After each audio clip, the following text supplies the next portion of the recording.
ಪ್ರೀತಿಯ ವಿದ್ಯಾರ್ಥಿನಿಯರೇ, ಇವತ್ತು ನಾವು ಓದ್ತಾ ಇರುವಂತಹ ವಿಷಯ ಪ್ರಾಯೋಗಿಕ ತರಗತಿನಲ್ಲಿ ಪ್ರಥಮ ಚತುರ್ಮಾಸದಲ್ಲಿ ಅಕ್ಷಾಂಶ ಮತ್ತು ರೇಖಾಂಶಗಳು, ಅವುಗಳ ಉಪಯೋಗ ಮತ್ತು ಭೂಗೋಳದ ಮೇಲೆ, ಭೂಮಿಯ ಮಾದರಿ ಭೂಗೋಳದ ಮೇಲೆ ಎಷ್ಟು ಅಕ್ಷಾಂಶಗಳನ್ನು ಮತ್ತು ರೇಖಾಂಶಗಳನ್ನು ನಾವು ಎಳೆಯಬಹುದು ಅನ್ನುವಂಥ ವಿಷಯವನ್ನು ತಿಳ್ಕೊಳ್ಳೋಣ.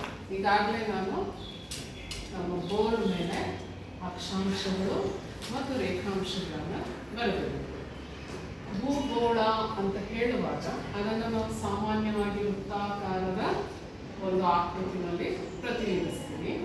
ವೃತ್ತ ಅಂತ ಹೇಳುವಾಗ ಅದು 360 ಡಿಗ್ರಿ ಕೋನಗಳನ್ನು ರಚನೆ ಆಗಬಹುದಾದಂತಹ ಒಂದು ಸನ್ನಿವೇಶವನ್ನು ನಮಗೆ ಒದಗಿಸ್ತಾರೆ. 360 ಡಿಗ್ರಿನಲ್ಲೂ ನಾವು ಅಕ್ಷಾಂಶ ಮತ್ತು ರೇಖಾಂಶಗಳನ್ನು ರಚಿಸಬಹುದು ಅಂದರೆ 1 ಡಿಗ್ರಿ ಅಂತರದಲ್ಲಿ ರಚಿಸಬಹುದು. ಆದರೆ ನಾವು ಭೂಗೋಳದ ಮೇಲೆ ಭೂಮಿಯ ಮಧ್ಯಭಾಗದಿಂದ ಮೇಲಕ್ಕೆ ಮತ್ತು ಕೆಳಕ್ಕೆ ಹಾದು ಹೋಗೋ ಹಾಗೆ ವೃತ್ತಗಳನ್ನು ರಚನೆ ಮಾಡಿದ್ವಿ. ಇವುಗಳನ್ನು ಅಕ್ಷವೃತ್ತಗಳು ಅಂತ ಹೇಳಿ ಕರಿತೀವಿ. ಈ ಅಕ್ಷವೃತ್ತಗಳನ್ನು ಎಷ್ಟು ರಚನೆ ಮಾಡ್ಬೋದು ನಾವು ಭೂ ಮಧ್ಯಭಾಗದಿಂದ ಅಂತ ಹೇಳಿದ್ರೆ ಒಟ್ಟು 90 ಅಕ್ಷಾಂಶಗಳನ್ನ ಮೇಲ್ಭಾಗಕ್ಕೆ ಅಂದ್ರೆ ಉತ್ತರ ದಿಕ್ಕಿಗೆ, ನಂತರ 90 ಅಕ್ಷಾಂಶಗಳನ್ನ ಕೆಳಭಾಗಕ್ಕೆ ಅಂದ್ರೆ ದಕ್ಷಿಣ ದಿಕ್ಕಿಗೆ ನಾವು ರಚಿಸ್ಕೊಳ್ತಾ ಹೋಗ್ಬೋದು. ಹಾಗಾಗಿ ನಾನಿಲ್ಲಿ ಅಕ್ಷಾಂಶಗಳನ್ನು ಪ್ರತಿನಿಧಿಸೋದಕ್ಕೆ ಒಟ್ಟು 4 ವಿವಿಧ ವೃತ್ತಗಳಲ್ಲಿ ಇದನ್ನ ರಚನೆ ಮಾಡಿದ್ದೀನಿ. ಮೊದಲನೇದಾಗಿ ನಾವು ನೋಡುವಂಥದ್ದು ಇದನ್ನು ಸಣ್ಣ ವೃತ್ತ ಅಂತ ಹೇಳಿ ಇಲ್ಲಿ ಹೆಸರನ್ನು ಕೊಟ್ಟಿದ್ದೀವಿ. ಸರಳ ಸಣ್ಣ ವೃತ್ತಗಳು ಅಂತ. ಯಾಕೆ ಈ ಹೆಸರನ್ನ ನಾವು ಈ ಚಿತ್ರ ಕೊಟ್ಕೊಂಡ್ವಿ ಅಂದ್ರೆ ಇಲ್ಲಿ ಯಾವುದೇ ವಿಧವಾದ ಅಂತರವನ್ನ ಅಥವಾ ಮೌಲ್ಯವನ್ನ ನಾವು ನಮೂದು ಮಾಡಿಲ್ಲ, ಅಲ್ಲಿ ಬರೆದಿಲ್ಲ. ಬದಲಿಗೆ ಭೂಗೋಳದ ಮೇಲೆ ನಮ್ಮ ಒಂದು ಕಣ್ಣಿನ ಅಳತೆಗೆ ಅನುಗುಣವಾಗಿ ಅಕ್ಷಾಂಶ ವೃತ್ತಗಳನ್ನ ರಚಿಸಿದ್ದೀವಿ. ಸೊ ಇದು ಸರಳವಾಗಿ ಎಳೆಯಲ್ಪಟ್ಟಂತಹ ರೇಖೆಗಳು. ಇಲ್ಲಿ ಬಿಂದುನಲ್ಲಿ ಇರುವಂತಹದ್ದು ಧ್ರುವ ಪ್ರದೇಶವನ್ನು ತೋರಿಸಿದ್ರೆ ಇದರಿಂದ ಕೆಳಭಾಗಕ್ಕೆ ಎಳೆಯಲ್ಪಟ್ಟಂತಹ ವೃತ್ತಗಳೇನಿದ್ದಾವೆ ಅವು ಅಕ್ಷಾಂಶಗಳನ್ನ ಪ್ರತಿನಿಧಿಸುತ್ತೆ. ಹಾಗಿದ್ಮೇಲೆ ಎಷ್ಟು ಅಕ್ಷಾಂಶಗಳನ್ನ ನಾವು ರಚನೆ ಮಾಡ್ಕೋಬಹುದು ಅಂದ್ರೆ ಭೂಮಿಯ ಮೇಲೆ ಭೂಮಿಯನ್ನ 2 ಸಮಭಾಗಗಳಾಗಿ ವಿಭಾಗಿಸುವಂತಹ ಒಂದು ಬೃಹತ್ ರೇಖೆಯನ್ನ ನಾವು ರಚಿಸ್ತೀವಿ. ಇಲ್ಲಿ ಕೆಂಪು ಬಣ್ಣದಲ್ಲಿ ಈ ಒಂದು ತಿರುಪಿನಿಂದ ಎಡ ಬಲಕ್ಕೆ ಕೆಂಪು ಬಣ್ಣದಲ್ಲಿರುವಂತಹ ಒಂದು ವೃತ್ತ ಚಲಿಸ್ತಾ ಇದೆ, ನಾವು ನೋಡ್ಬೋದು ಈ ಗೋಳದ ಸುತ್ತಲೂ ಸಹ. ಸೊ ಇದು ಚಲಿಸುವಂತಹದನ್ನ ನೋಡಿದಾಗ ಇದು ಭೂಮಿಯನ್ನ ಅಥವಾ ಈ ಗೋಳವನ್ನ 2 ಸಮಭಾಗಗಳಾಗಿ ವಿಭಾಗಿಸಿದೆ. ಹಾಗಾಗಿ ಈ ಸಮಭಾಜಕ ವೃತ್ತ ಅಥವಾ ಭೂಮಿಯನ್ನ 2 ಸಮಭಾಗವಾಗಿ ವಿಭಾಗಿಸುವಂತಹ ಮಧ್ಯದಲ್ಲಿ ಎಳೆಯಲ್ಪಟ್ಟಂತಹ ಅಕ್ಷಾಂಶವನ್ನ 0 ಡಿಗ್ರಿ ಅಕ್ಷಾಂಶ ಅಂತ ಹೇಳಿ ಕರಿತೀವಿ. ಇದನ್ನ ಸಮಭಾಜಕ ವೃತ್ತ ಅಂತ ಹೇಳಿ ಯಾಕೆ ಹೆಸರಿಸ್ತೀವಿ ಅಂದ್ರೆ ಭೂಮಿಯನ್ನ 2 ಸಮ ಭಾಗಗಳಾಗಿ ವಿಭಜಿಸುತ್ತೆ. ಹಾಗಾಗಿ ಇದನ್ನ ಸಮಭಾಜಕ ವೃತ್ತ ಅಂತ ಹೇಳ್ತೀವಿ. ಇನ್ನು ಈ ಚಿತ್ರದಲ್ಲಿ ನಾನು ಬರೆದಿರುವಂತಹದ್ದು 30 ಡಿಗ್ರಿ ಅಂತರದಲ್ಲಿ ಇರಬಹುದಾದಂತಹ ಅಕ್ಷಾಂಶಗಳನ್ನ.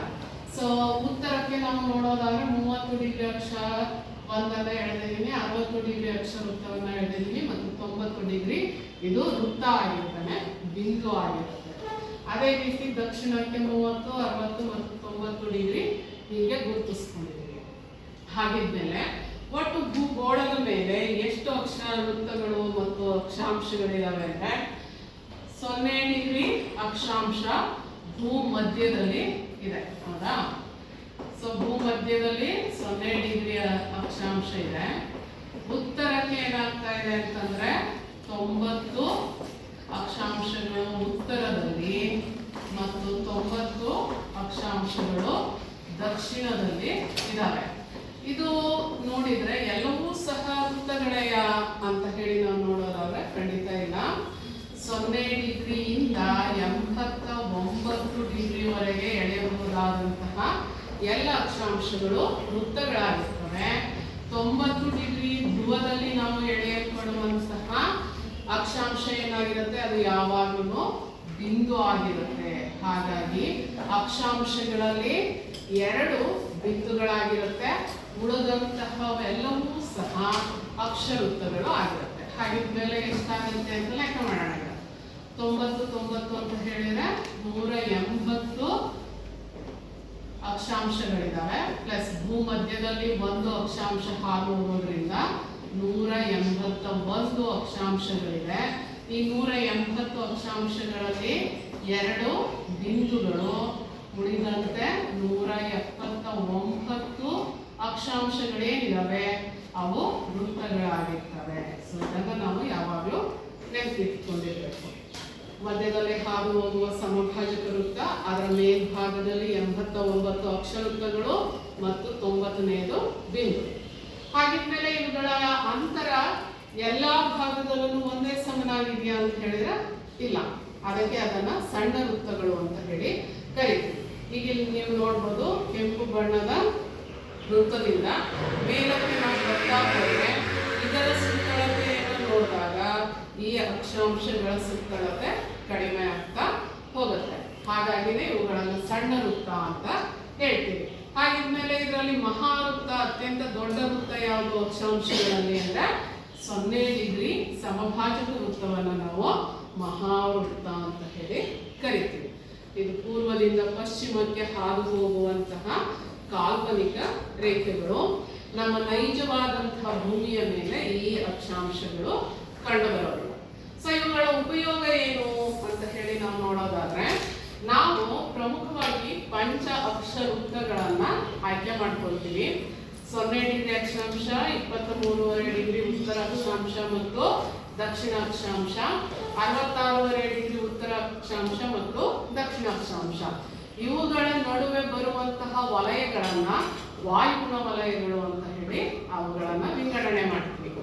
ಇದರ ಪ್ರಮುಖ ಉಪಯೋಗ, ಅಕ್ಷಾಂಶಗಳ ಪ್ರಮುಖ ಉಪಯೋಗ ಏನು ಅಂತ ಹೇಳಿದ್ರೆ ವಾಯುಗುಣ ವಲಯಗಳನ್ನ ನಿರ್ಮಾಣ ಮಾಡೋದಕ್ಕೆ. ಹೇಗೆ ಅಂತ ನೋಡೋಣ. ಸಮಭಾಜಕ ವೃತ್ತದ ಮೇಲೆ ಸೂರ್ಯನ ಪ್ರಖರವಾದ ಮತ್ತು ನೇರವಾದ ಕಿರಣಗಳು ಬೀಳ್ತಾ ಇರುತ್ತೆ. ಹಾಗಾಗಿ ಈ 0 ಡಿಗ್ರಿಯಿಂದ 23.5 ಡಿಗ್ರಿವರೆಗೂ ಸಹ ಸೂರ್ಯನ ನೇರವಾದಂತಹ ಕಿರಣಗಳೇ ಬೀಳ್ತಾ ಇರುತ್ತೆ. ಇಲ್ಲಿ ಉಷ್ಣಾಂಶ ಅತ್ಯಂತ ಹೆಚ್ಚು. ಹಾಗಾಗಿ ಇದನ್ನ ಏನಂತ ಹೇಳಿ ಕರೆದ್ವಿ? ಉಷ್ಣವಲಯ ಅಂತ ಹೇಳಿ ಕರಿತೀವಿ.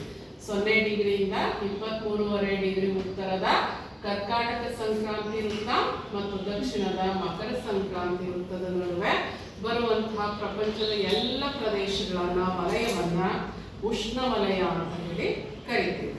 ಇಲ್ಲಿಂದ ಮುಂದಕ್ಕೆ ನಾವು ನೋಡ್ತಾ ಹೋಗೋದಾದ್ರೆ 23.5 ಡಿಗ್ರಿಯಿಂದ 66.5 ಡಿಗ್ರಿ ಉತ್ತರದ ಉತ್ತರ ಮೇರು ವೃತ್ತ ಅಥವಾ ಆರ್ಟಿಕ್ ವೃತ್ತ ಅಂತ ಹೇಳಿ ಕರಿತೀವಿ. ಅದೇ ರೀತಿ 23.5 ಡಿಗ್ರಿ ದಕ್ಷಿಣದಿಂದ 66.5 ಡಿಗ್ರಿ ದಕ್ಷಿಣ ಧ್ರುವ ಅಥವಾ ಮೇರು ವೃತ್ತ ಮತ್ತು ಅಂಟಾರ್ಟಿಕ್ ವೃತ್ತ ಅಂತಲೂ ಅವರನ್ನ ಕರಿತೀವಿ. ಈ ವಲಯ ಏನಾಗುತ್ತೆ, ಈ ಸೂರ್ಯನಿಂದ ಸ್ವಲ್ಪ ಓರೆಯಾದಂತಹ ಕಿರಣಗಳನ್ನ ಪಡಿತಾ ಹೋಗುತ್ತೆ. ಹಾಗಾಗಿ ಈ ಉಷ್ಣವಲಯದಲ್ಲಿ ಇರುವಷ್ಟೇ ಉಷ್ಣಾಂಶ ನಮಗೆ ಇಲ್ಲಿ ಕಂಡುಬರೋದಿಲ್ಲ, ಕಡಿಮೆ ಆಗುತ್ತೆ. ಹಾಗಾಗಿ ಇದನ್ನ ಏನಂತ ಹೇಳಿ ಕರಿತೀವಿ? ಸಮಶೀತೋಷ್ಣ ವಲಯ. ಸಮಶೀತೋಷ್ಣ ವಲಯ ಅಂತ ಹೇಳಿ ಇದನ್ನ ಕರಿತೀವಿ. ಇಲ್ಲಿಂದ ಮುಂದಕ್ಕೆ ಏನಾಗ್ತಾ ಇದೆ ಸನ್ನಿವೇಶ ಅಂತ ಹೇಳಿ ನೋಡಿದ್ರೆ, ಸೂರ್ಯನ ಅತ್ಯಂತ ಓರೆಯಾದಂತಹ ಕಿರಣಗಳು ಈ ವಲಯಕ್ಕೆ ಬೀಳುತ್ತೆ. ಇಲ್ಲಿ 66.5 ಡಿಗ್ರಿ ಉತ್ತರ ಮೇರು ವೃತ್ತದಿಂದ 90 ಡಿಗ್ರಿ ಧ್ರುವ, ಉತ್ತರ ಧ್ರುವ. ನಂತರ 66.5 ಡಿಗ್ರಿ ದಕ್ಷಿಣ ಮೇರು ವೃತ್ತದಿಂದ 90 ಡಿಗ್ರಿ ದಕ್ಷಿಣ ಧ್ರುವ. ಇಲ್ಲಿವರೆಗೆ ಅತ್ಯಂತ ಓರೆಯಾದ ಕಿರಣಗಳು ಬೀಳುತ್ತೆ. ಜೊತೆಗೆ ಭೂಮಿ ಸೂರ್ಯನ ಸುತ್ತ ಸುತ್ತುವಾಗ ಕೆಲವೊಮ್ಮೆ ಉತ್ತರ ಧ್ರುವ ಸೂರ್ಯನಿಗೆ ಅಭಿಮುಖವಾಗಿದ್ರೆ ದಕ್ಷಿಣ ಧ್ರುವ ಹಿಂಭಾಗದಲ್ಲಿ ಇರುತ್ತೆ.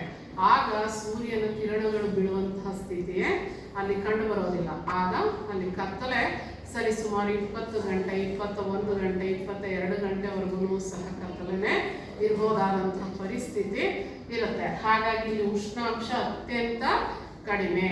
ಅದಕ್ಕೆ ಅದನ್ನ ಶೀತ ವಲಯ ಅಂತ ಹೇಳಿ ಕರಿತೀವಿ. ಧ್ರುವ ಪ್ರದೇಶ, ಶೈತ್ಯ ವಲಯ ಅಥವಾ ಶೀತ ವಲಯ ಅಂತ ಹೇಳಿ ಕರಿತೀವಿ. ಇದಿಷ್ಟು ಉಪಯೋಗ ನಮಗೆ ಅಕ್ಷಾಂಶಗಳನ್ನು ಕಂಡು ಹಿಡಿಯೋದ್ರಿಂದ ಆಗಿದೆ. ಸೊ 0 ಡಿಗ್ರಿ ಅಕ್ಷಾಂಶವನ್ನು ಸೇರಿಸಿದ್ರೆ ಭೂಗೋಳದ ಮೇಲೆ ಒಟ್ಟು 181 ಅಕ್ಷಾಂಶಗಳಿದ್ದಾವೆ. ಅದರಲ್ಲಿ 179 ಅಕ್ಷರವೃತ್ತಗಳು